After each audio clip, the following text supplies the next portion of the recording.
We're following breaking news in the Middle East as well. Benjamin Netanyahu will become Prime Minister of Israel once again. Israel's current Prime Minister conceded to Netanyahu after the country's fifth national election in 4 years.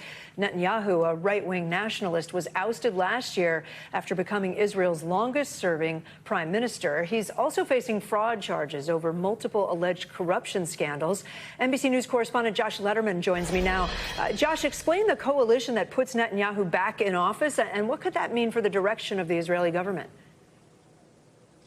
Well, Kate, Benjamin Netanyahu is riding back into power with the support of an alliance of far-right parties that supported his return to power, which means that the new Israeli government is likely to be one of the most far-right, if not the most right-wing governments that Israel has ever had. And that is raising some real questions about the likely rightward shift of its government. We've seen a rightward shift among the electorate as Israeli society has been really going through a very emotional debate about the future identity of the country, of its Jewish identity, and some of the lawmakers who are likely to be key parts of this new government have themselves flirted with ideas like stripping Israel's Arab citizens of their citizenship.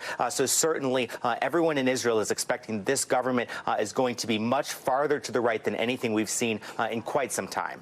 And folks in the U.S. probably wondering, what could this mean for the relationship between the U.S. and Israel?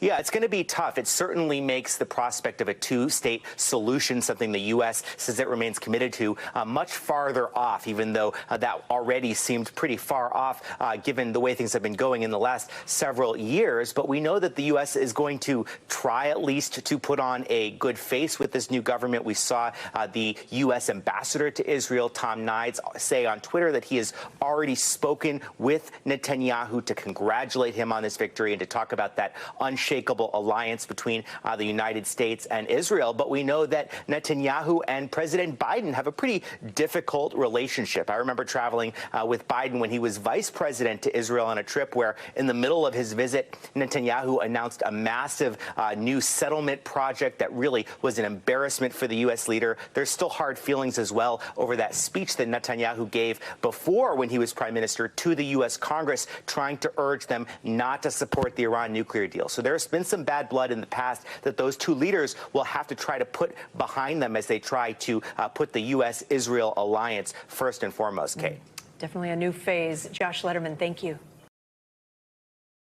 Thanks for watching our YouTube channel. Follow today's top stories and breaking news by downloading the NBC News app.